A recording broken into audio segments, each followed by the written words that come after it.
When you have your speakers on your laptop, turn them on. I should say, thanks, John. Yeah, you know, There you go. I zoomed into the last meeting and this may help a ton, but it was painfully obvious when someone's speaking into their front of their computer and the mic was right here. Or if they're facing your big culprit this way instead of right at that speaker, because the audio was horrendous. It was terrible. And I hope this helps a lot. It should be great. If we had a round table, that would maybe help, because when you're speaking, maybe I want to speak with James. And if the speaker isn't between us, then you really noticed it. It was really difficult to follow it. Okay, let's go ahead and call the Thursday, August 10th, 2023 Utility Policy Committee meeting to order. And the next item on the agenda is to set the agenda. Any changes or additions? Did you want to add the water conference? Oh, I can mention that during comments or. Yeah, that can be comments. Yeah. Move to accept Escamilla. Support Anderson. There's a motion and a second. All those in favor? Aye. Opposed? Motion carries. Introduction, yes. Welcome, Steve. So I guess I'll introduce myself for anybody who doesn't know me. I'm Steve Vicenzi, city CFO, and I'm the first alternate for the city, so I'm filling in for Jeff today. Great.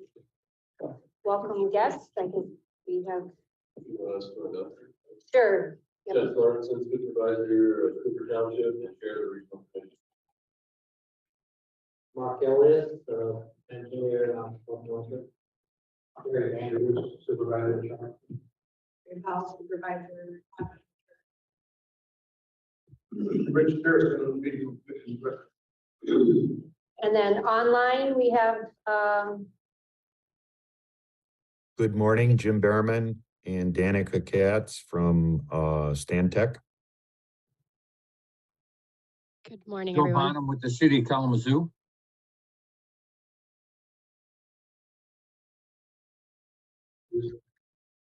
Joe Bonham, City of Kalamazoo.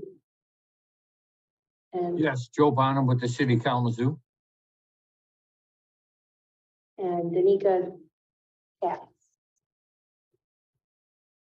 Thank you. Yes, good morning. Good morning. Next item is acceptance of the July 13th, 2023 draft minutes. I just have one change on page 6.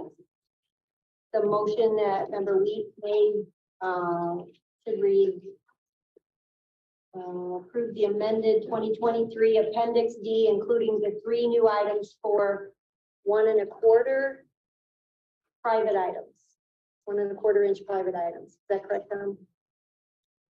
Yes, 1 1/4 inch service private items, because the actual thing that it says in exhibit D, 1 1/4 inch service dash private. Yeah, and private, because there are items that are also bigger than commission quarter. Okay. So 1 1/4 inch service and private items. Yeah, okay. Okay.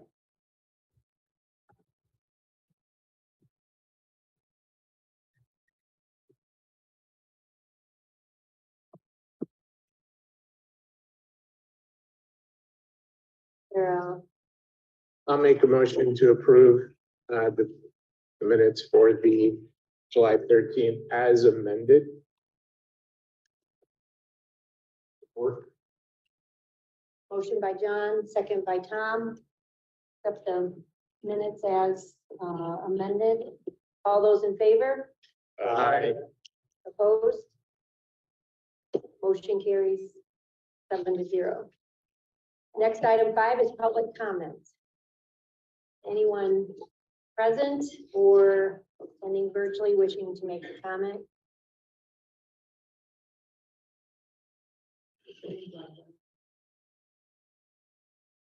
Welcome, Ms. Ann.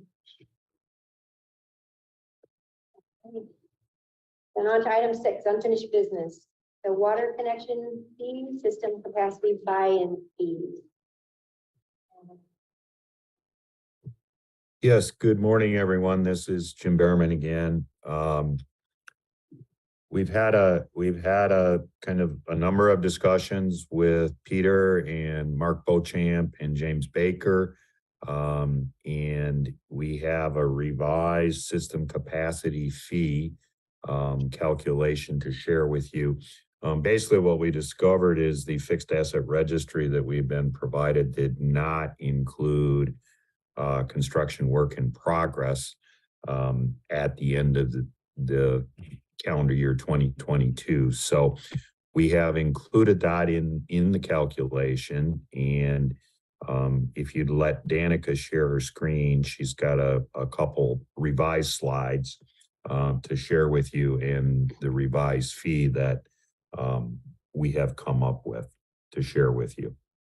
And then we'll also share these slides with James, you know, after the meeting, and then he can distribute them to the UPC members. Okay, Danica is set to share. Great, thank you so much.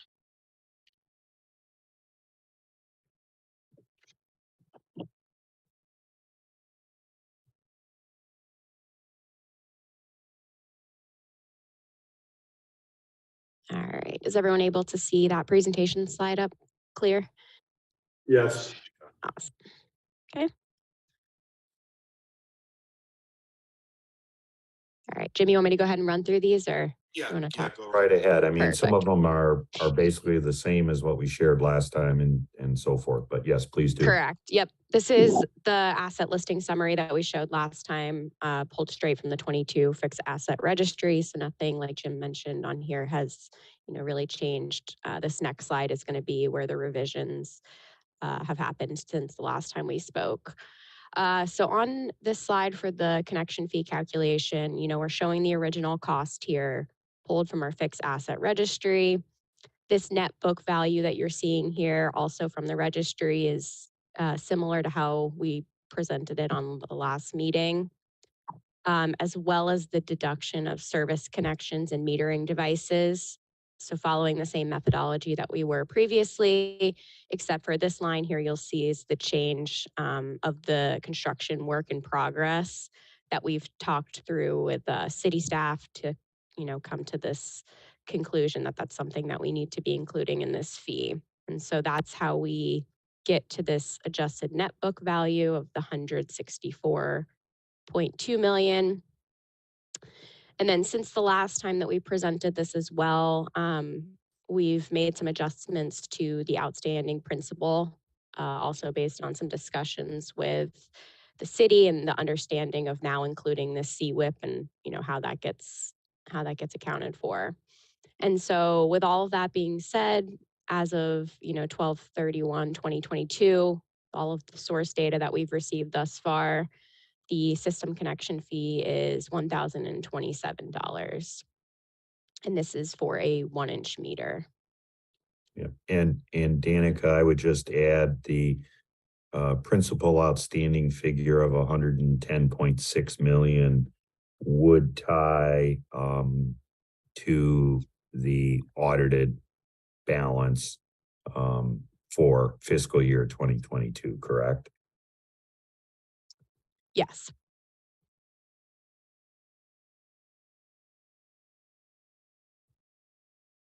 Thank you. Any questions, discussion on this?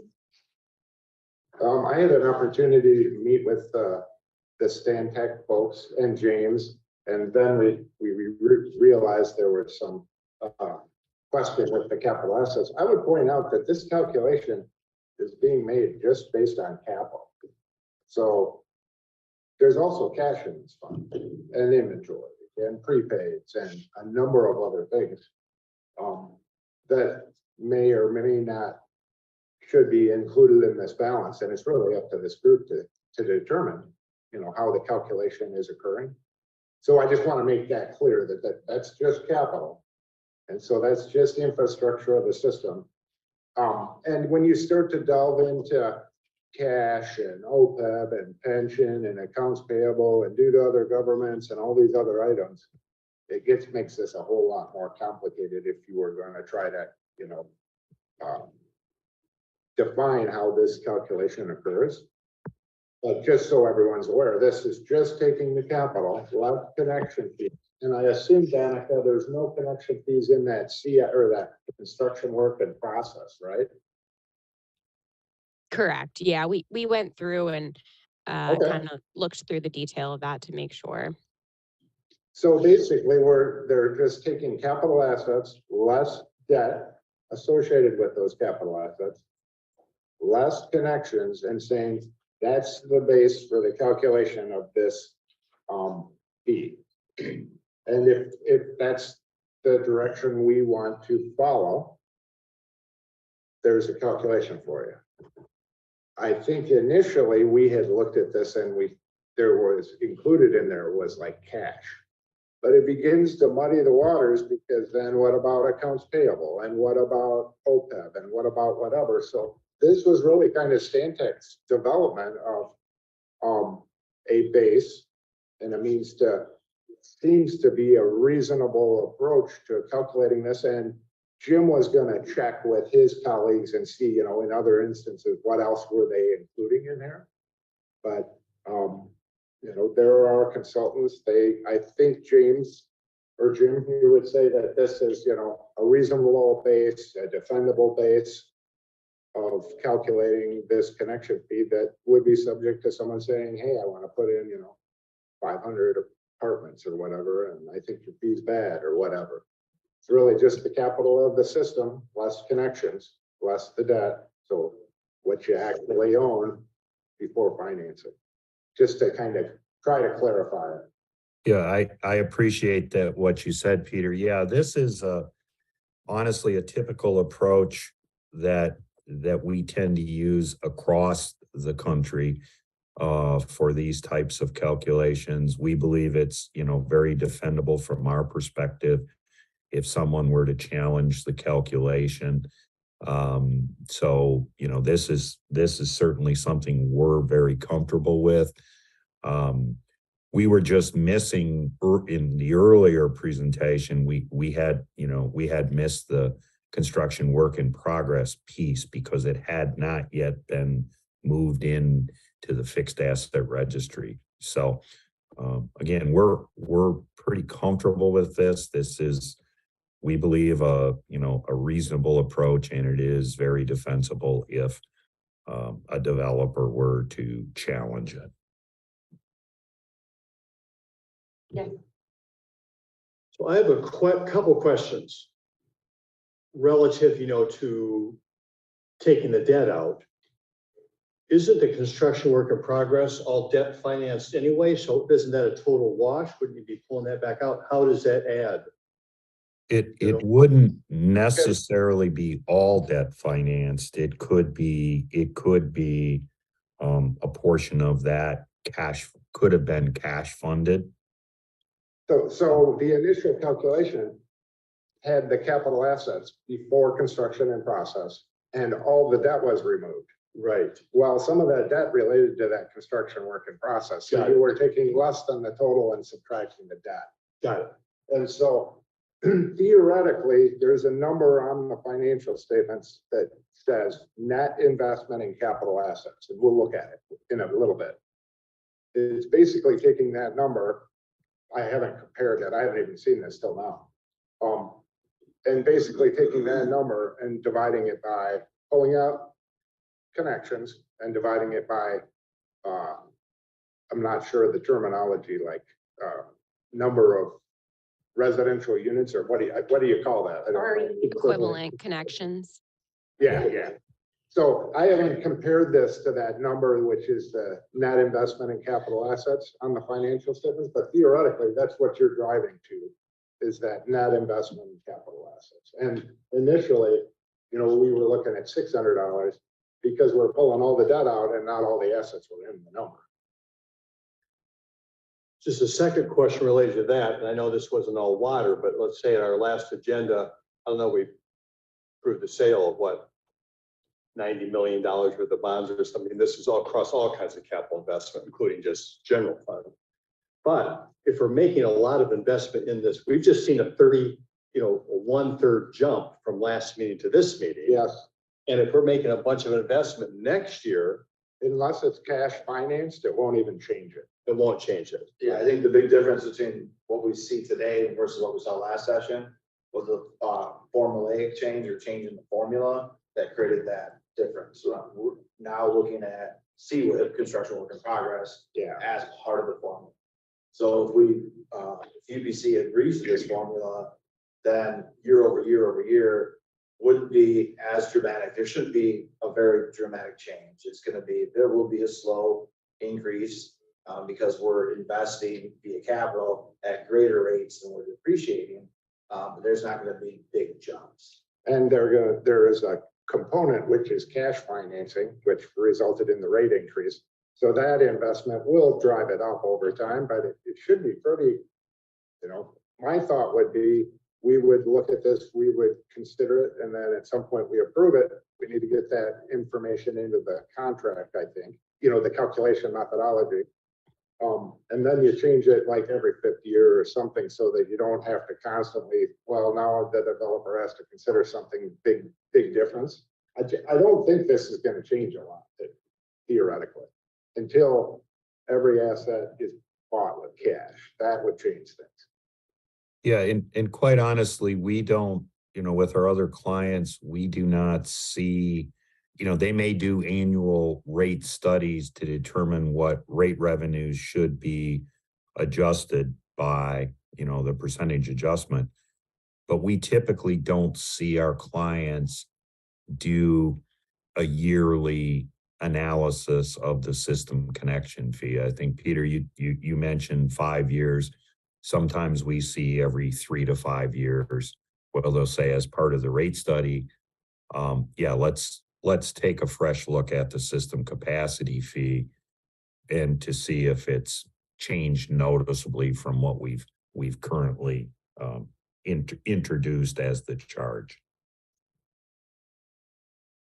One question I have on this, looking at the principal outstanding, due to the timing of when the city does the bonding, usually second half of the year, is there any adjustment for capital cash on hand against that principal?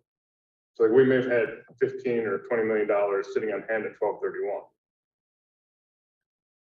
That's counted in that principal. Right. At one point, I believe that was factored in the previous calculation. This is the first I've seen of this calculation. When I talked with the group, my thought was to take the net investment in capital assets, take out the connection component and divide it by equivalent units rather than this. I clearly said that multiple times. I don't know. I think maybe what we could do is we could compare that calculation to what we have here, because it would in fact factor out what you're considering or discussing. So you just take the net investment in capital assets less connections, divide by units. And I can do that and email it to you today if you want to see what that would do differently. And I don't know the answer to the question because I haven't seen it. But initially it was factored out, I believe. That component. Do you know, Danica, was the cash remaining bond proceeds pulled out of the debt outstanding in the calculation? Yes, we did factor in on our last calculation where you saw the outstanding principal of the 81. That was assuming that the 22 revenue bond was not within this principal outstanding value, because we weren't including the construction work in progress portion that would be paid for with that revenue bond. And Jim, feel free to jump in if I am missing anything on that piece, but So now it is actually in here and it wasn't last time. Correct, yes. Yeah. Because now we're including the construction work in progress. Which I think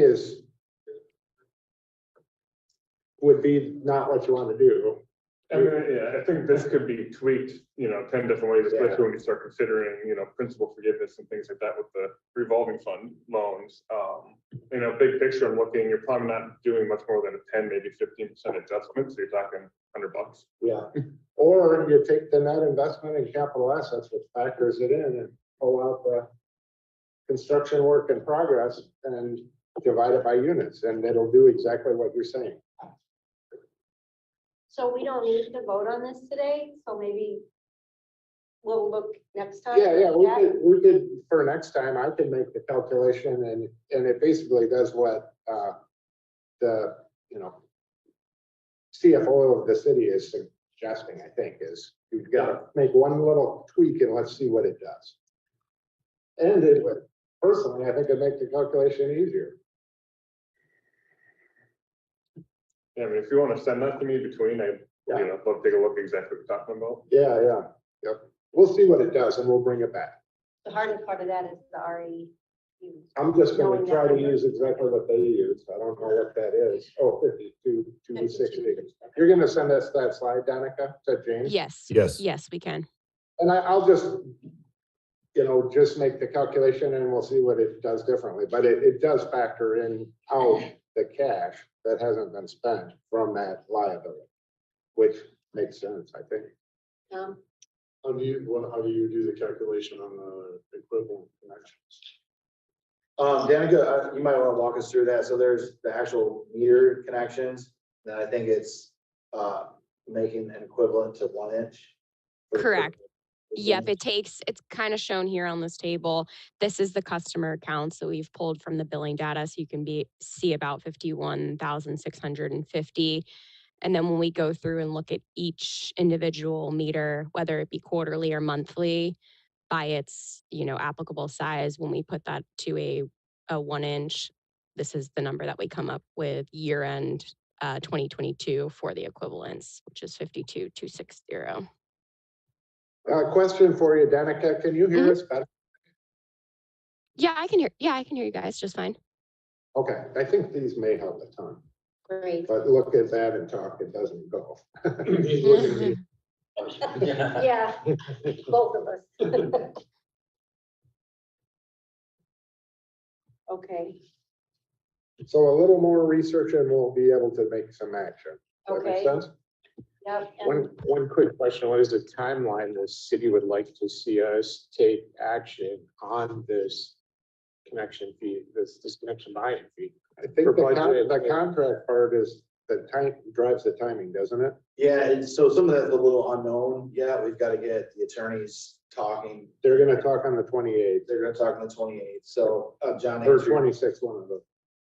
yeah, it's we've moved it around, I think, at least one. So it would be our goal to have this kind of showed up by the time that we write the ordinance and present city commission for the rate package.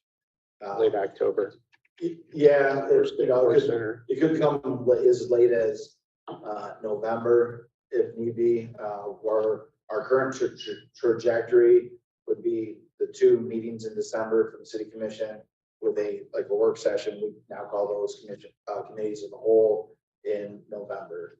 So that, the goal would be to have everything in place by November. So that when we present to the city commission as committee of the whole, it's well understood. So roughly 2 more meetings. 2 more meetings. Okay. That could get pushed back if the legal calisthenics are too onerous for us to get done in that amount of time. I would just add from the Stantec perspective, I'm going to instruct my project team to include the system capacity fee charge of the 1,027 into our FAMS model, the revenue requirements model, to see. I don't expect it's going to have a significant effect on the 8% recommended increase that we're seeing right now for water, but we may be able to tweak it down to say 775, perhaps. But we need on our end to finalize our revenue requirements model, and then Danica has been very busy looking at the cost allocation aspect to the respective classes. I expect to be able to share that with you. I think, James, you had set, I think that's an agenda item for the mid-September meeting. And then assuming UPC is okay with the recommended rate increase, then we will proceed to physically design the rates by simply taking, let's assume it's an 8% increase and that holds. We will take each component of the rate structure as it exists currently, and we will just multiply that times 1.08 to develop the new unit rates that ultimately will be recommended to city council. So I just wanted to kind of throw that in. I mean, I'm very comfortable with where we're at in the process. We're just going to, we need to finalize the revenue requirements calculation, the FAMS model that you've seen before, with this new system capacity fee in it. If you recall, we have a growth of about 490 accounts each year factored in, 90 within the city and 400 in the townships. So we will assume that all new customers attaching in 2024 and beyond will pay this charge. So ultimately, if UPC comes up with a charge that's, whether it's $1,000 or whether it's $1,100, that's probably not going to cause us much grief to finalize things. But we want to get moving on finalizing the cost allocation route results so we can share those with you to determine if there's any interclass subsidies that are occurring that perhaps we may want to address. And by that, I'm saying, let's say the commercial current revenues, let's say, are 80% of what the allocated costs are, hypothetically. That might suggest a different increase percentage-wise for commercial, perhaps to residential. Doesn't necessarily mean we have to go there, but when we finalize the cost allocation results, that's always a factor that's considered in rate design. And then we will do a revenue check on our end to determine that the proposed rates generate the total revenues needed within our models.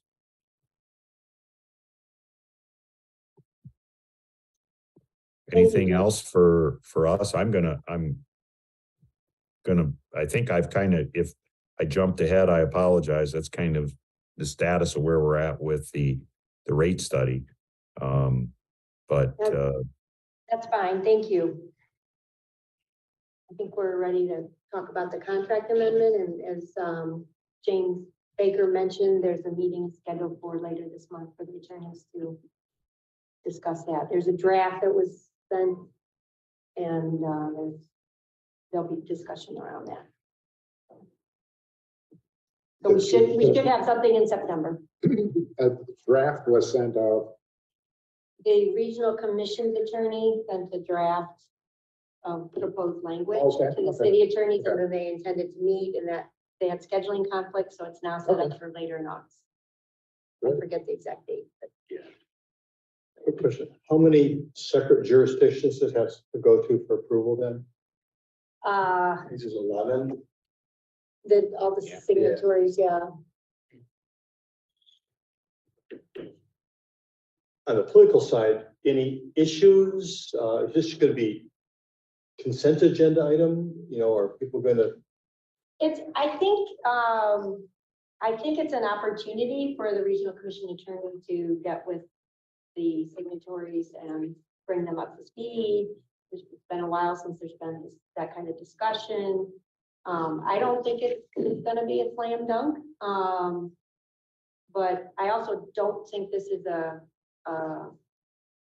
insurmountable. I mean, it's very logical, and it's been a very methodical process with Tom's exercise, with the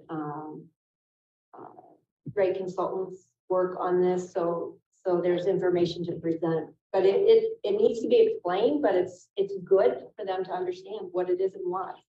So I guess I'm optimistic.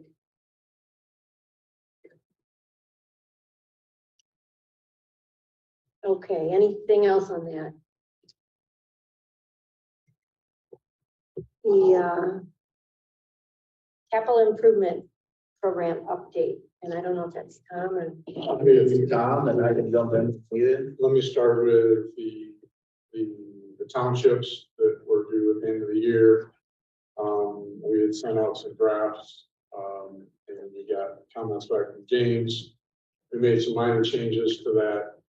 Pretty much the total is the thing, well, total the thing for everybody, but Kalamazoo Township. Kalamazoo Township, when we did the initial look at the neighborhoods, we were only looking at the search that was done with 8-inch pipe and above. It included 6-4 and 2-inch pipe. So a bunch of those neighborhoods that I had on there in terms of getting water, have water, is just smaller pipe. So a lot of that means Kalamazoo Township takes it here. But then we made some changes, James's crew. I didn't have labels on the neighborhood, so they were confusion, so we made that change. And then I think there's a couple that we had identified as neighborhoods that were really capital. Again, the half a dozen changes. So we made those. I've sent them back out to the townships. And I've also sent it back to James so that his staff can continue and putting this into the overall capital improvement plan. And yesterday I also sent it out to Libby and James to put it on the site. I think I got an email saying that it's on the site. Yep, it's on the site. So I put all of them on the site so everybody can look at everybody else's and look at your own, as well as a summary there. So you can see everybody's. I didn't want to send it out to the entire UBC because there's issues with communicating with everybody. But anyway, it's on the site now for UBC members to have a look at it. And then as Tom stated, we're taking all of those projects, we're folding them into our 20-year CIP plan. We've got some deadlines where we've got to turn that into the city in September, and it's our plan to bring it to the September EPC meeting, so that you'll be able to see kind of the new updated 20-year, 25-year plan, 5-year plan, and 1 to 3-year plan. So as we bring the CIP up again, it's a good opportunity to look at the whole thing over all the years, and then kind of get a feel for what the programs are that we're doing, and then look at within 5 years to see really where we're attempting to go, and then within 1 to 3 years for the kind of things that are like right now happening. And there are changes. Some projects are costing more than they had originally, and so we're having to make some adjustments to that. We've been making some adjustments to our SRF, that's our drinking water state revolving loan fund. These changes, they might pause a project for a year, and the dollars look like they're kind of getting held in abeyance until they go into the next year, and then they go. The good news with that is that we just closed on our this year North Kalamazoo DWSRF project, which includes 3.2 miles of water main replacement in Kalamazoo Township and over 1,000 lead service line replacements in the city of Kalamazoo Township. And so that's over $20 million of work. It was 75% funded in grants. So the grants all have different names, and some of them are rather tricky. They're principal forgiveness, and we have to get bond approval for the full amount. But then it just gets, kind of taken away like a coupon or something. But it's really good news for the utility. Extremely great news to have 75% of the over $20 million project covered. And so we continue to sharpen our pencil. We continue to learn more about the DWSRF process. And, we're actually building our project plans based off the score sheet. So we take the score sheet and then we put in, hey, how do we make ourselves get the most points possible? And then we start putting in projects. And what we've learned is that just all that services doesn't win all the points. We've got to also have some other things, doing some work in the townships, doing some work with the stations. That builds a better project plan and it scores higher. So it's kind of better for everybody. And that's the way we've been doing them. If we hit a year and we don't get funded, we learn, we correct, and we put it back into the next year. So the capital projects, the list from all of the townships that were due by the end of 2023 are now complete. So that's done early. Take note. It's early. And then just, it is getting transferred into the system capital improvement plan. But that's not static. That's sort of a snapshot of what needs to happen to the system right now for the next 20 years. But as development happens, as different trends happen throughout the next decades, different projects will bubble to the top. But we probably won't need to go through this process again, because those will bubble to the top. We'll have conversations with James and get other projects as necessary into the system. I think it's great as being thought through as one. It's one system. Yeah. It's one system. What are the needs everywhere? Yeah.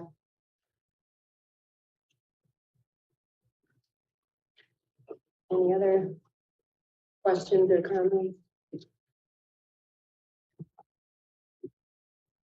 The utility financial policy, continue review and discussion. I don't think we have any updates on that. Right, I think there was an attempt to identify what it is. Right, and they were looking for the documents that was, Jeff was the lead on that, and there's no issue with just letting that go the next time, I would think, unless someone else knows something, I don't. Yeah. I think we'll talk about it next time when Jeff is Sure. here. Yep. Okay, item D is the Stan Tech, the ongoing update on the 2023 water rates. And he said he covered that, right? Okay.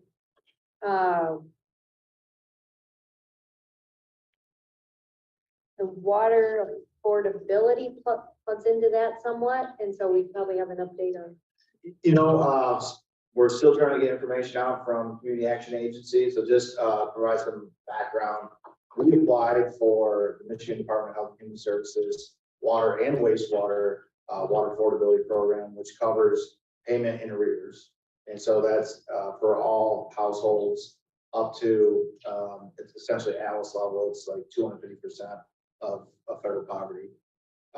We initially started applying as the city on behalf of all the water utilities in Kalamazoo County. That was based on our current relationship with CAA as defined in our water affordability program that's, was presented to UPC. The CAA then took that information and essentially became the applicant. So the city wasn't the applicant, it was Community Action Agency of South Central Michigan. So our package that we put together was a request for over $9 million for water affordability for a 4-year period. That's very high number. That's not just City of Kalamazoo, well, the system, but that would also include all systems in the county. Even systems that are, relatively small and disconnected from, the metro core. So we don't know if we got the full amount. We heard that we did get an award but we don't know the total amount. What that means for UBC is that if there is a water affordability program that we can use and that is funded, your decision on whether or not to fund via 1% of water rates may not be needed. So that could help to offset 1% of your prospective rate increase. How does this fit into the timing of the rates? So we've been in conversation with, Jim Bierman and his group. So really, we're just trying to understand from CAA, once they get that information. They were supposed to know Friday, so they, I guess, found out Friday, but we don't have the full, perhaps they were told, hey, you're awarded, but maybe we don't know what the amount is. So once we verify that amount, and we verify that it would cover our prospective arrears over one rate year, then that essentially would cover that. It's up to UBC. Certainly, we could show you what that would look like if you wanted to start collecting the 1% and essentially build a bigger water affordability budget. But you'll know the award amount by the time we will. talk about this We will. next month, yeah. Yeah. So you said the city asked for 9, or the county asked for 9 million, 9 and million the total for the full year available period. was 25 million for the entire state. Sure. okay. I don't know our questions about the gallery out here. Not really, but go ahead. Oh, it's very exciting. Is the program gonna live out of CAA then? Yes. So the county used to own CAA and they don't anymore.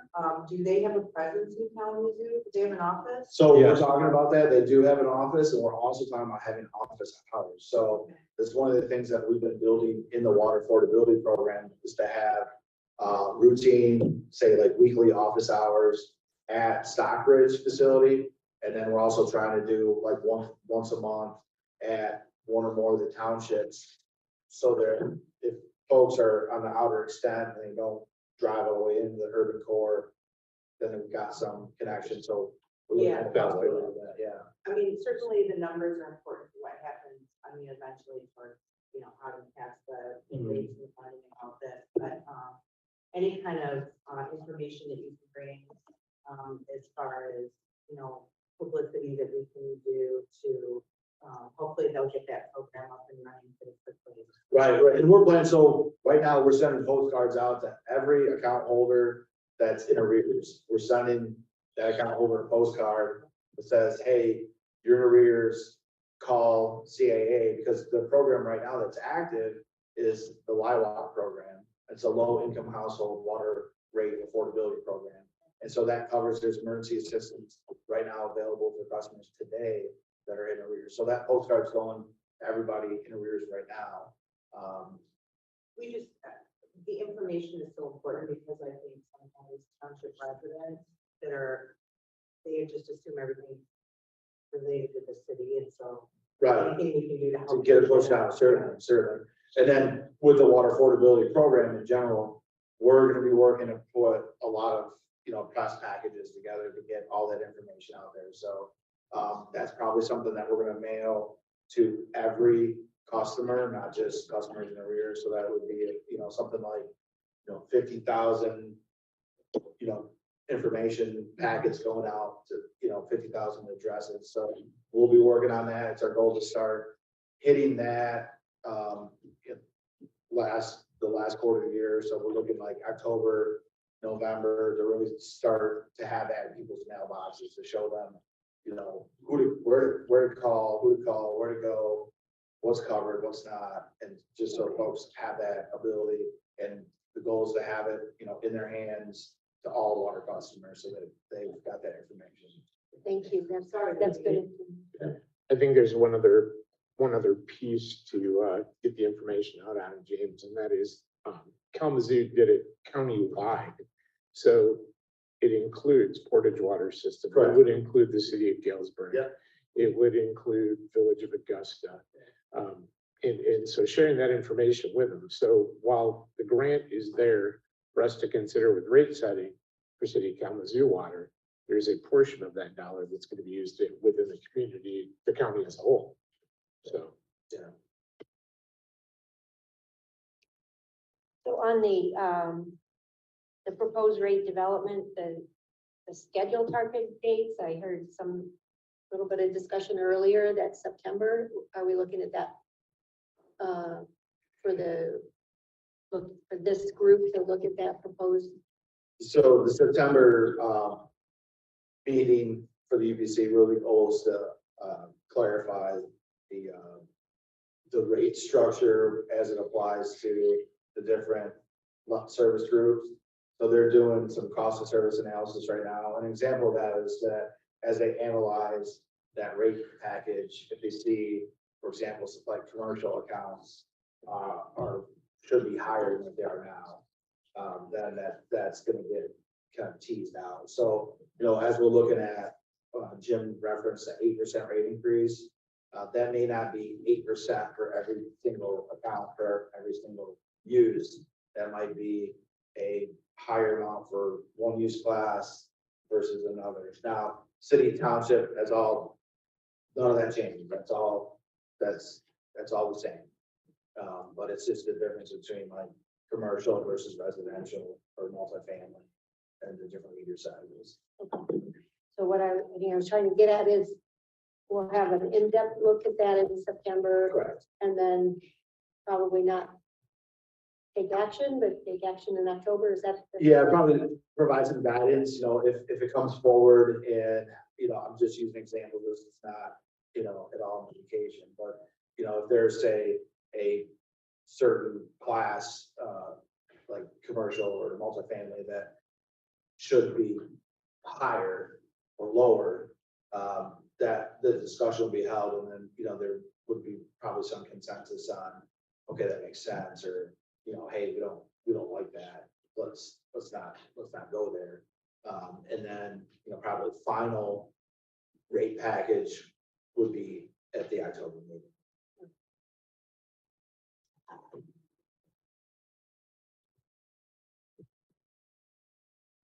Any other questions on that?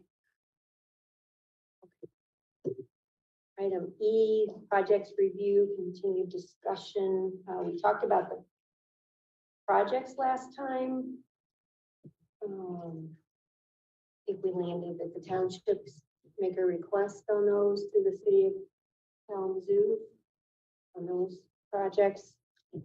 So then the petition process draft or the neighborhood policy, I think the neighborhood guidelines, we call it different things. We did meet twice on that. Probably give a better update. Yeah, so we created the subcommittee, myself, Libby, and Hudson, Jeff Chamberlain, and James Baker. We've had 2 meetings, good discussion.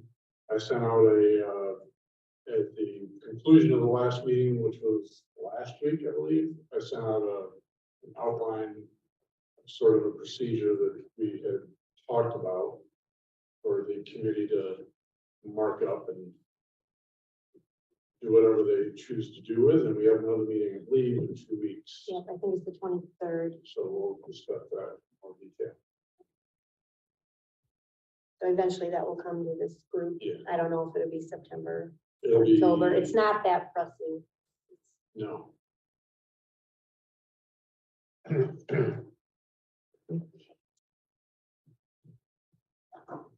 Any other questions on that? Then item F, the wellhead protection, continued discussion. So I had a meeting with Gene Solanda, Eric Sitar, and Tom Palumbo, who have been intricately involved in the city's updating of the performance standards.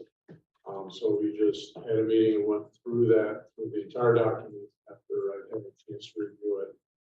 And we are a good discussion. We're very close. There's some changes on the stormwater side of it for the townships. because the way the townships handle stormwater is a little different. The city has, stormwater infrastructure that everything's for. And so the way people approach stormwater in the city is much different than the townships that have no infrastructure. So we have to make some adjustments to reflect that and to reflect how the townships have traditionally looked at that for site planning. And so we're pretty close on that, and then we will get that out in front of the townships. That might take some education. We've got some PowerPoints that the city has produced that I used when we went through this with Texas. So just sort of educating the boards is, even though they've already agreed to do it, now they can understand what it's all about. And we have a model ordinance that was again used for Texas that has served them well. We'll get that out in front of the attorneys.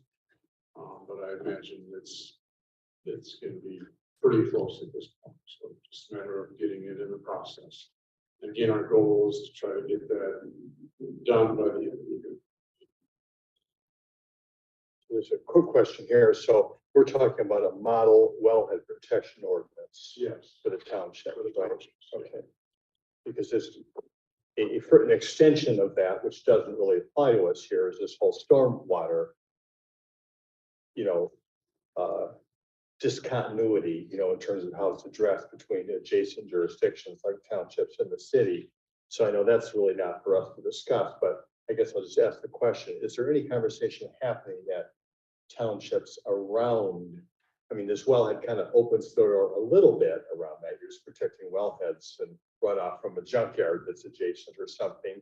So that's a little bit of stormwater runoff there, but is there any expanding conversation in townships anyone's aware of relative to stormwater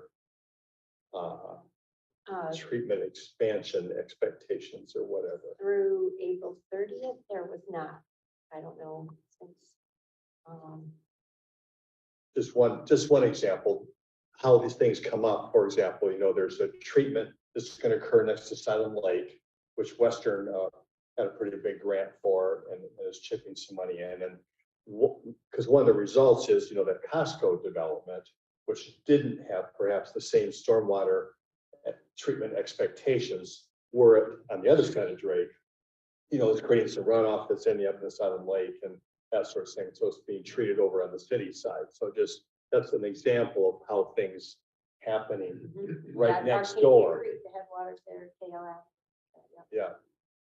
The stormwater portion of the performance standards for the township, the intention is there's 4 levels. If you're outside, well, there's a bunch of different levels. If you're outside any of the wellhead protection zones, it's sort of minimal standards, and it's the standards that the township has been using. Mostly it's just ponding for infiltration on site. But if they then discharge to Lake River Stream or county drain, then it kicks them into potentially spill protection and pre-treatment, so that there is some mechanism to protect that natural water body.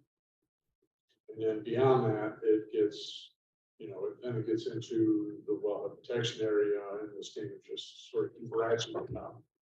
But yeah, that would be in that document. So theoretically, if everybody adopts what we eventually recommend, it would be a pretty standard in the county. Other than in the townships, they don't have a system to discharge to, so their systems get bigger. So if I have so much water coming off my site, and I can't put some to you, I got to make my pond bigger. I got to make my infiltrator very big. In terms of the treatment, I don't think it changes.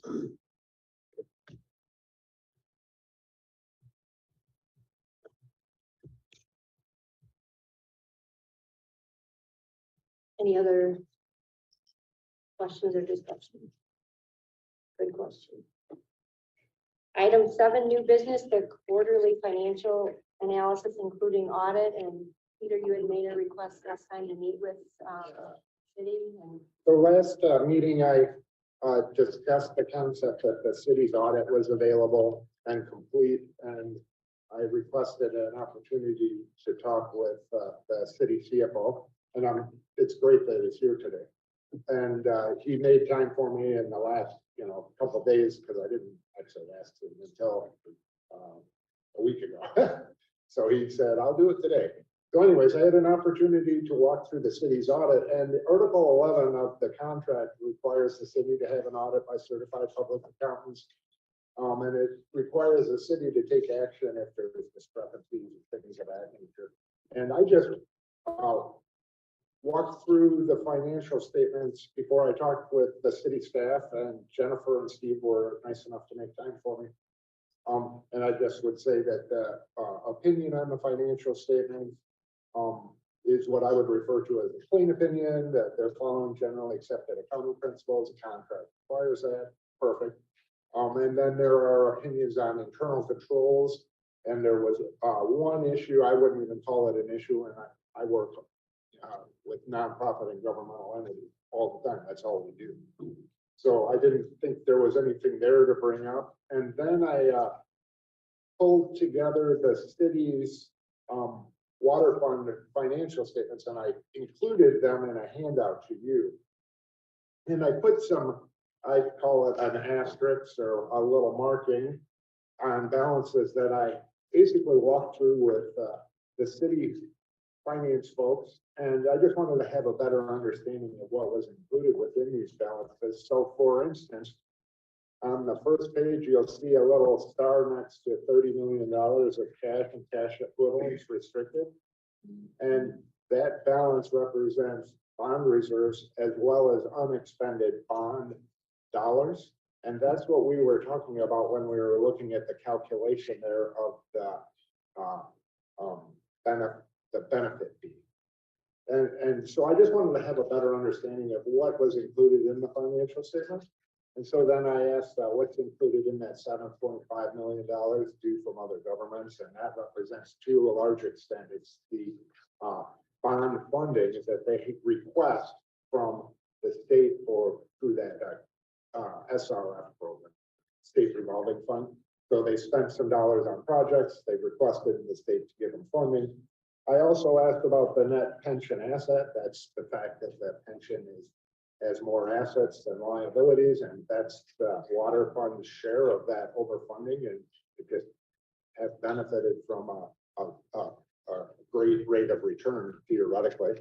And then I discussed what's in that construction in progress, because 2 weeks earlier we met on the benefit fee, and I was like, the fixed assets don't agree with the audit. Why is that? So that came up. And on the next page, I asked about, so on the back of the next page, I'm sorry, I asked about this deferred outflow of resources related to pension, and that is a smoothing device that accounts for when the pension plan expects to earn 7% and they earn 8 or 4 or whatever, and it's just a means of smoothing those fluctuations in the market value over time. And if there's differences in what we expected to occur and what did occur, there's several categories of balances that can be included in there. And walking down the page, I just wanted to point out, if you look at the bottom of that page, one line from the bottom, do you see 3914? So that's next year's debt service for all debt, the bonds outstanding, because we're going to touch base on that in a minute when we get to another page. I circled it on my page, but I didn't do that for you. On page 57, I was just walking through the numbers, and again, you'll see an asterisk next to that deferred inflow, and that's again a smoothing mechanism for the pension and OPEB activities. And on page 57, near the bottom, you'll see a box around the number. And that's that net investment in capital assets. So that's all the capital, less the debt outstanding associated with it, and factoring out any unexpended bond proceeds. the next page, what really kind of drew my interest was on page 58. When I saw, do you see the amount of operating income in the water fund? I thought to myself, why are we setting rates to make $16 million? What is going on? There's something terribly wrong. And after discussions with the city, I gained a better understanding of what's occurring. And my understanding is there's been a positive impact pension in OPEB. And that positive impact, theoretically, a reduction in the overall liability resulted in a large reduction in the actual expenditures of about $9 million. So when I first saw that number, I was like, how did they make so much money? And if you look at it compared to years before, the expenses were much higher. Well, it's just an accounting anomaly from a pension and OPEB perspective was my takeaway. But initially when I was talking with them, I was looking down the page, and on page 59, do you see near the bottom a little star, and it says you earned $16.4 million. I thought to myself, how is this possible? What's going on? I need to understand this. We're setting rates a little bit high.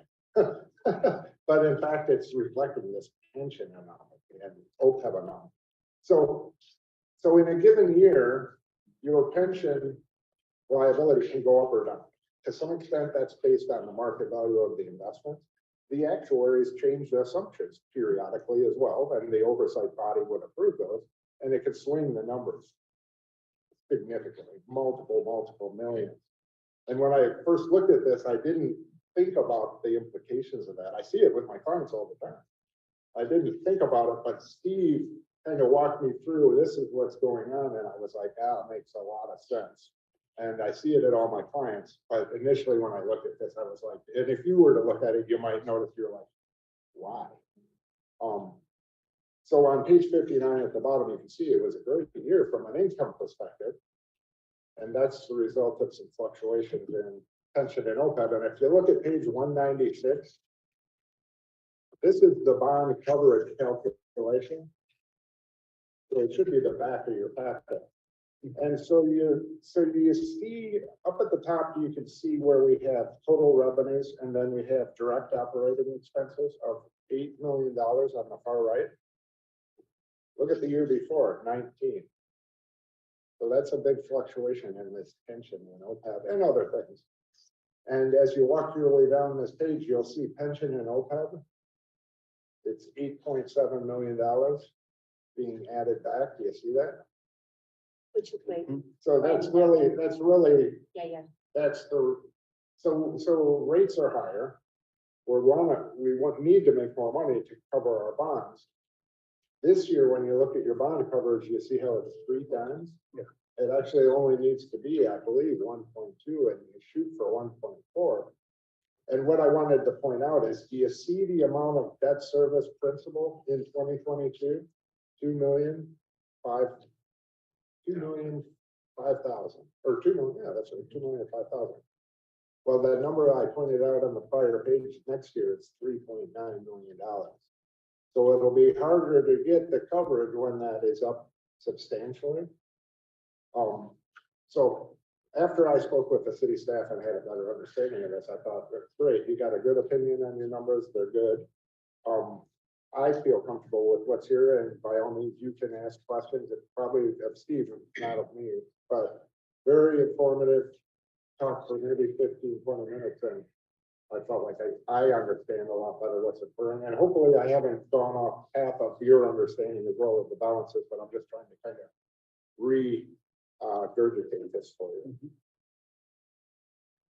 So good, great on the clean opinion, and no issues in the report, and we've kind of done our diligence. We're supposed to get the report each year, and I also provided you with one more page, if I may. That is, it should have some blue in it. Tom, do you have a question?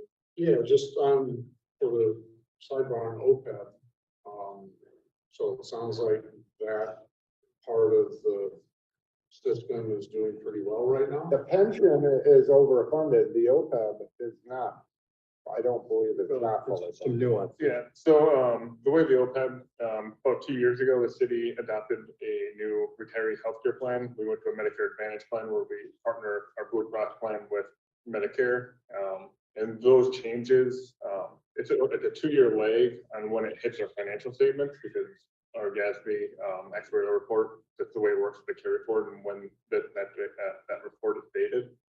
And so we went from roughly, 35% funded on OPEB to over 80% funded, just because of that change. And that's now being reflected in our financial statements. That's where you look at a number where Peter's pointing out 8.7 million. You look back at the years before, you had negative 2.6, 2.3. And that's where, you look at the general financials, it's a little tricky to try to pull out those GASB adjustments.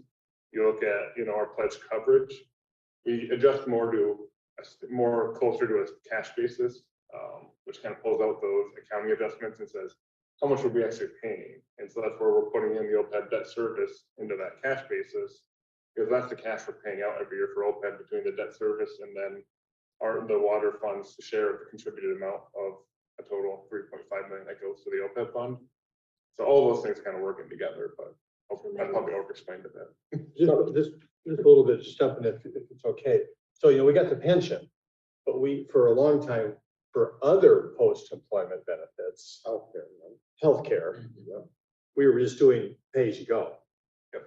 And that became obvious that was going to be not a tenable way to go forward. So we had a lot of discussion about that. And we basically had 2 responses, is that we went out and we bonded for our OPEB, a portion of our OPEB date liability and invested that. So basically it's an arbitrage. Yeah, we're allowed to earn arbitrage on those bonds. So there's that. And then also changing the way our healthcare liabilities were going forward. So those 2 things have changed the whole from really 0 funded on the OPEB side to now. Yeah, you go back, we bonded in 2015, so 2015 we're 0% funded, took out the bond, which really big picture doesn't really affect because then you owe debt service. But the investment committee has been able to earn a good rate of return on that. The amount in the fund is more than what the bonds are still outstanding today. So we're going to be able to pay benefits, earn income above and beyond that.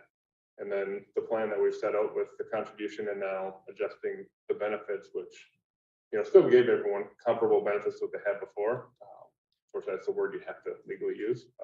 We try to do the same as possible. So, overall, the plan that was developed back in 2015 took us, 8 years to fully get through, but you're seeing the benefits of it now. And the pathway of that is just 20+ years out. That liability diminishes over time to 0 at some point. That plan, you're theoretically still open for another 60, 70 years. It's closed plan, but you have people that will be alive because you still have some active employees that, even though you close the plan, they were here before we closed it, that are still holding on to that benefit. And then the healthcare side of it, you went from a plan that was totally your plan to partnering with Medic. Yeah, we're able to use, some of their rates when we're looking at, how much we're paying for hospital fees or other things. It's tremendous. Very astute. I also provided a piece of paper with a blue line at the top and a baby blue. And this is, just so you understand, the first column of numbers is the 2023 budget. The next column of numbers is the 6/30/22 balances. And the third column is the 6/30/23 balances for expenditures and revenues. And I calculated in the first percentage column, how far are we along compared to the budget?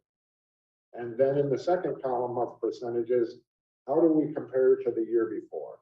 And some of these items are, you really kind of need to study through it, but some of these numbers are related to capital financing and capital activities. And James as always, comes along and says, we're doing these projects, but we're waiting for contractors, we're waiting for materials, or we're able to push this one up. So just keep that in mind when you're looking at the expenditure side. And so what I was focusing my attention on more was the second column of percentages, which is just saying, how did we do this year versus last year? And the total, the bold component is not really representative because it includes capital financing. If they issue a bond, they budget for it. And if they haven't issued it yet, you can't look at that. But if you look at the lines below there, you can see we're hovering, or the system is hovering around about 100 or a little bit better on the revenue side, 100% of last year, which makes sense, rates are higher. And then when we take a look at, or that's the expenditure side, and then when we take a look down at the revenue side, you can see revenue. Let me give you a big category.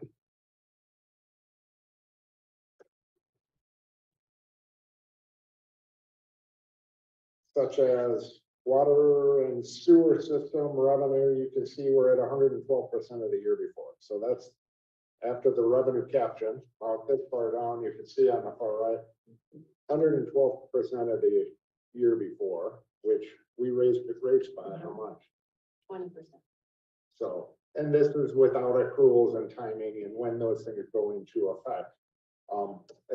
My big picture takeaway was the expenditure side, we're a little bit above where we were, there's inflation. And on the revenue side, we're above where we were the year before, and that's, expected to, the rates change.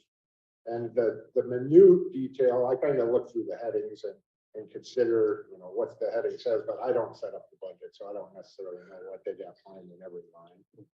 But I just thought it was an appropriate way of just monitoring.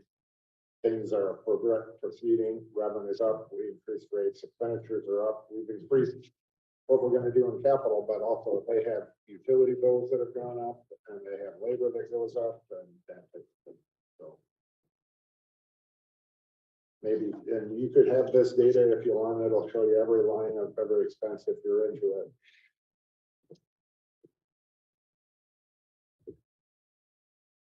I appreciate the summary and your explanation. Any other discussion or questions on this?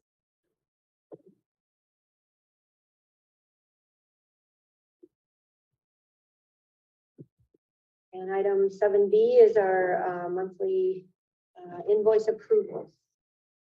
I move approval of an invoice from Bredeveld Hefner LLC, invoice number 6057, an amount of $315 that be approved and reimbursed.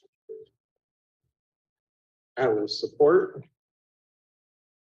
Motion by David, support by John to approve the Bredeveld Hafner invoice as presented. All those in favor? Aye. Abstain, Hefner. Opposed? Motion carries 6-0 and 1 abstention. I move approval of the Alban Marsh place. Invoice number 147504, the amount of $555 for payment. I will support. Motion and second by same. All those in favor? Aye. Opposed? Abstention, Escamilla. Motion carries 6-0 and 1 abstention. I move approval of Prina Newhoff invoice number 76053 in the amount of $1,198.90. I will support. Motion by David, support by Jim. On the Brian Newhoff invoice. All those in favor? Aye. Opposed? Abstain. Motion approved 6-0 and 1 abstention. Okay, Should we abstain before the? I don't think it matters. I don't know. Doesn't matter, as long as it's reflected in the minutes. Yes. Okay, thank you.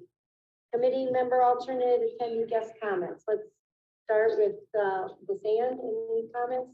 Good morning, everyone. No comments today. Yeah, Mark? I do have comments, and again, thank you all. I continue to impress the hard work you do and the focus you have and the support that you have for this. It's great, guys. So thank you. There was big discussion on the capital project for the water system that the townships have invested in. As moving forward, the seeing that, on the outlook of the system with the, and the hearing notice that, because the size of our project and some other reasons. We have.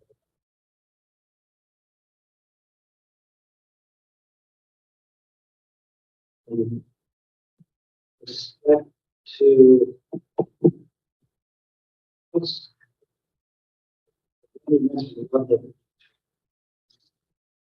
pretty much supported that.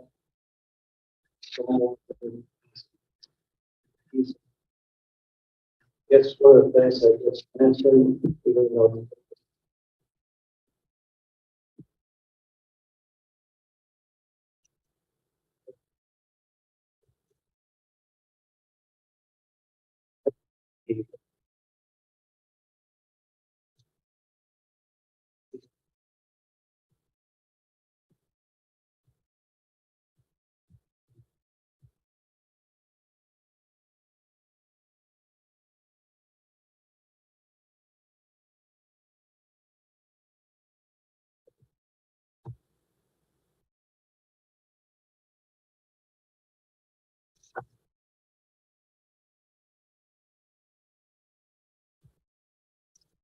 that's a very publicly inspect those private facilities, or require that private inspection of course be submitted, but that's one of the things that I've identified as a weakness is we don't know the failure until there's a failure in front that I've mentioned. So things of that nature can be beneficial to all of us in the county.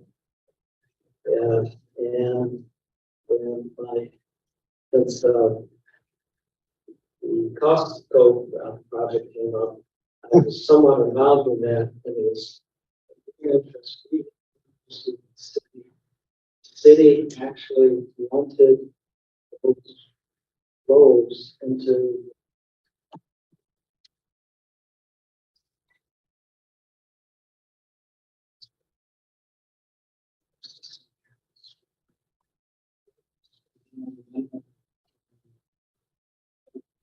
data very much. They were actually looking to get more flows.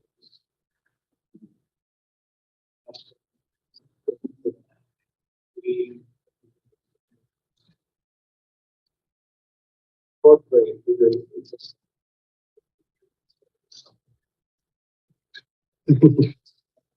Yeah. Thank you. Jerry? Sherry? Yeah, thanks. Good morning, all.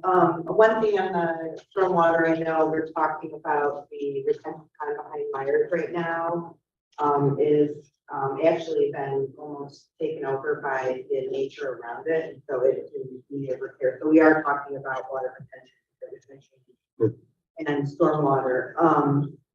One question. Let me get to my notes. Sorry.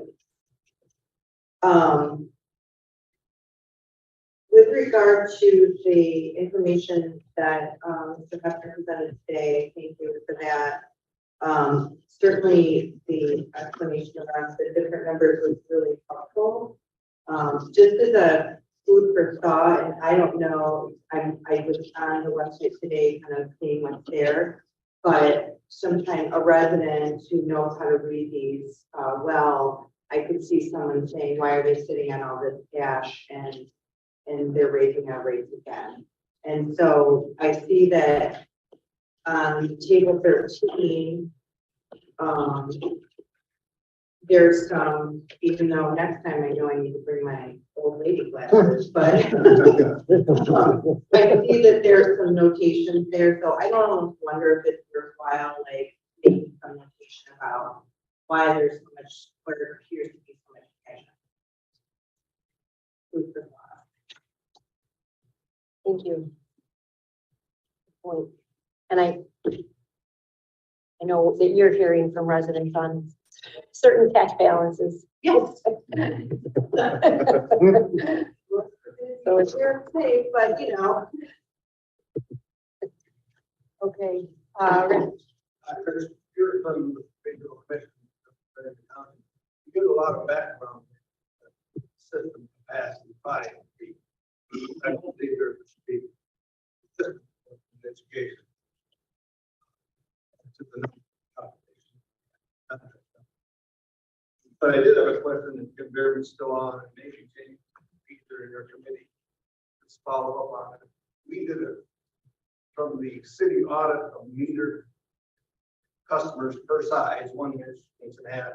We calculated there were 200 meter in the city annually and 400, 500 in the township. So I just asking your committee to review that number. I have The additions for purposes of the, so you're asking us to look at the number of additions used in the rate calculation. Yeah, so if there's really $500,000 in revenue instead of 100, maybe the rate goes up 7.5% instead of 8. So, James, can you identify how many additions there were last year? Yeah, I mean, we're continuing to look at it, so that's like new build construction meters, you know, per year. And so, like any data set, there is some noise in those data. And then we're also looking at, you know, things are a little odd during COVID. So we're kind of acknowledging that aspect of it. And then we're trying to take, you know, a conservative approach to it. You know, there were some spikes, you know, in like 2019 on a lot of builds that were going on. We don't believe that there's 200 new meters going in the city. That's probably a one-time thing, or that's a equivalence. So that's like a big building went in, and so you saw like that spike. So I think when we average out and look back over like a 3 to 5 year period, we seem to trend around 500 new accounts per year. And you know, yeah, I mean, we could put that up to 600 or something like that. We really feel strongly that the majority of the growth is happening kind of in the south and west areas. You know, the city does have growth. It's usually big buildings. So there's like a one-off. Yep. It's a high meter equivalent. So yeah, Rich, we're having to look, you know, more at that. just, if I'm allowed to share my screen, I have this question is that that is from the city's audit from 2017 to 2021. That's what we did our numbers. So it wasn't. Then we average that out. So anyway, just, Yeah. I mean, you have the numbers, whether or not they're real or not. I hope the answer in your audit. That's what we use on our side. Just to be fair, these are not audited numbers in the back of that audit. Oh. That statistical section is not on. And I think just we're happy with, you know, whatever it might be, and there's going to be some risk involved in any of it. It's similar to our metered sales projections. You know, where for a number of years we have overshot our projection of metered sales, but this year we're actually seeing metered sales overshot our projection. So, you know, it's all we're trying to hit a bullseye that's very far away, and we'll continue to work on it. Thank you. Anyone online? Any closing comments?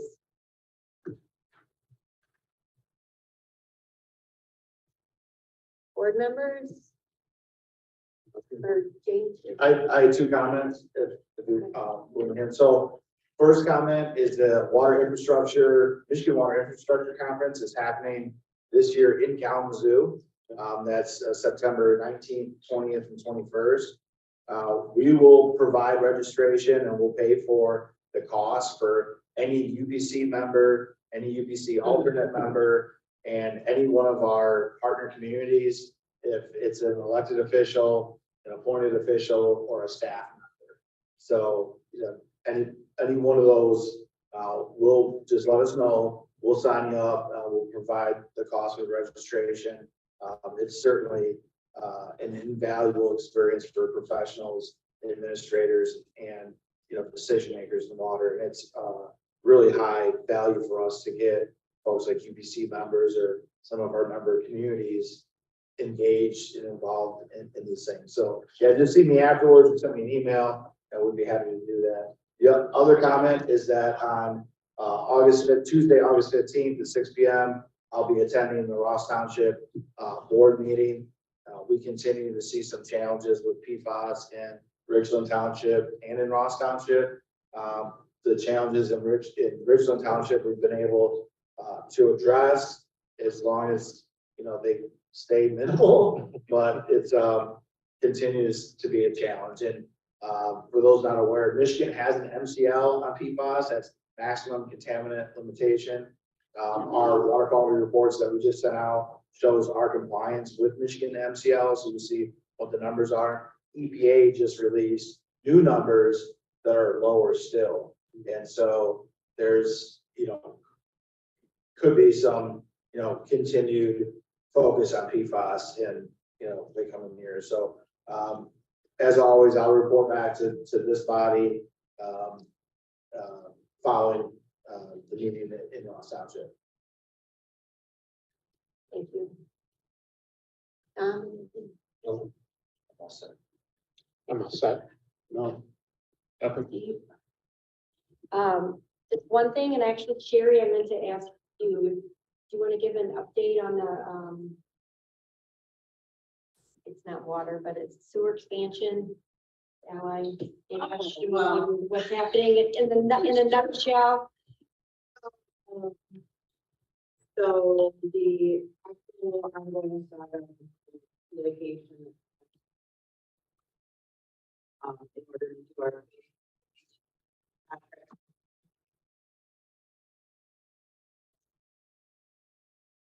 Lounsbury excavating. We now are sitting and waiting for the case to move to Court of Appeals. We've now prevailed, I don't know, 4 or 5 times at this point.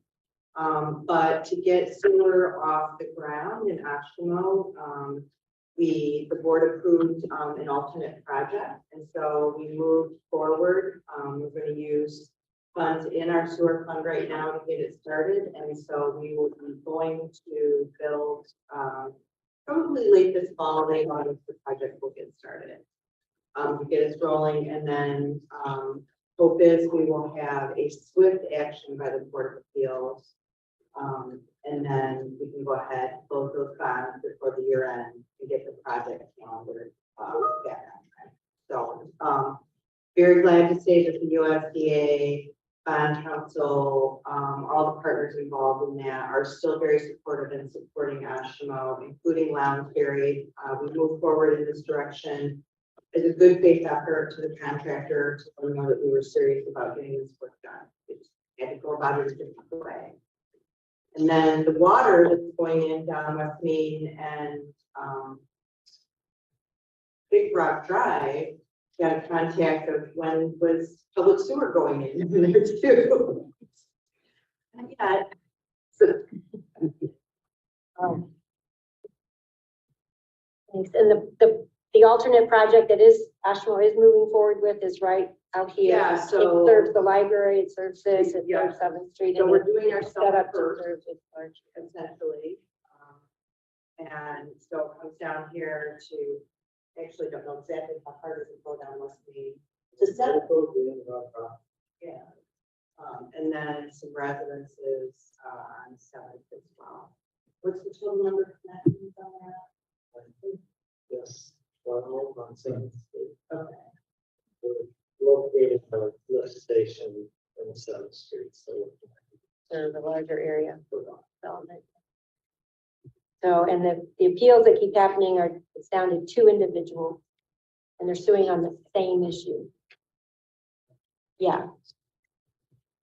So it's getting to the point of almost frivolous action. Thank you for that, and for the board's persistence. Although one of the petitioners will be getting new sewer on the 7th. So, there you go. Okay, I don't have any additional comments. Our next meeting date is September 14th. Thank you all, and we're adjourned. Thanks for your being.